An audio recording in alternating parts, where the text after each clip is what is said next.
Hello everyone, আসসালামু আলাইকুম। আজকে আমি আপনাদের পাস্তা রান্না করে দেখাবো। দেখুন, প্রথমে একটি পাতিলায় পানি দিয়ে নিলাম পর্যাপ্ত পরিমাণে।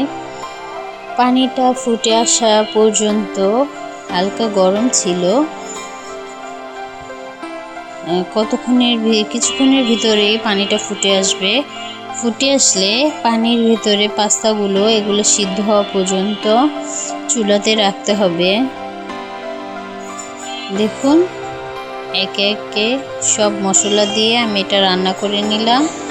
খেতে কিন্তু দারুণ মজা হয়েছে। এটার রেসিপিটা আমি আপনাদের লিখে দিব। আপনারা অবশ্যই রেসিপিটা দেখে রান্না করবেন। অসংখ্য মজাদার এই পাস্তা। তারপরে চলে আসলাম ডিম ভুনার ভিতরে। আজকে আমি দুপুরের রান্নায় ডিম ভুনা করেছিলাম। এখানে আমি 5টি ডিম নিয়েছি। একে একে ডিমগুলো সব ছিলে নিব। ছিলে নেওয়ার পরে দেখুন, একটা বাটিতে রেখেছি। এখানে পেঁয়াজ কুচি রেখেছি।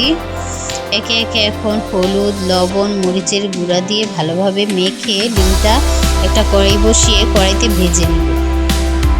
এভাবে করে ভাজতে হবে। ভাজার পরে ডিমটা নামিয়ে ফেলবো। একে একে আমি ডিমগুলো একটা বাটিতে নামিয়ে নিচ্ছি।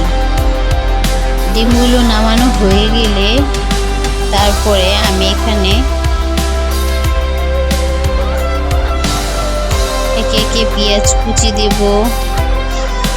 দেখুন, আমার ডিমগুলো ভাজা হয়ে গেছে।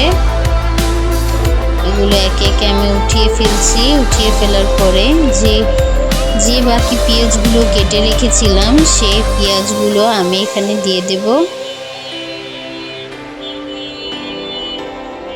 কে কিভাবে রান্না করেন অবশ্যই কমেন্টে জানাবেন।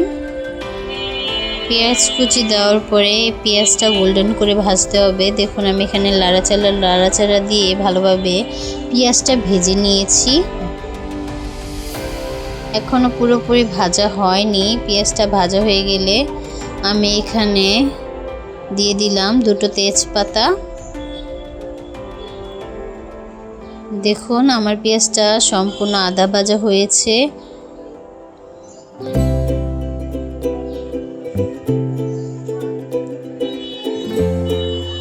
এখন পেঁয়াজটা ভালোভাবে ভাজা হয়েছে। আমি এখানে একে একে মশলা সবগুলো দিয়ে নেব। এখানে প্রথমে আমি মশলার ভিতরে দেব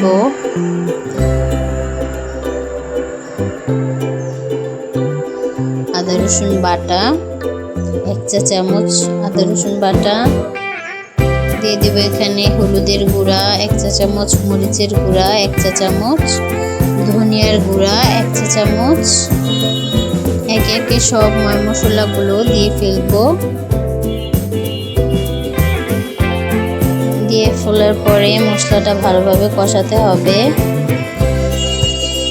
ভালোভাবে কষানো হয়ে গেলে সিদ্ধ করা যে ভাজা ডিমগুলো আছে সেই ডিমগুলো আমি এর মধ্যে দিয়ে পানি দিয়ে ঢেকে দেব। দেখুন, স্কিপ হয়ে গিয়েছিল। এখানে হলুদ গুঁড়ো, মরিচ গুঁড়ো পরে এসেছে। কেউ কিছু মনে করবেন না।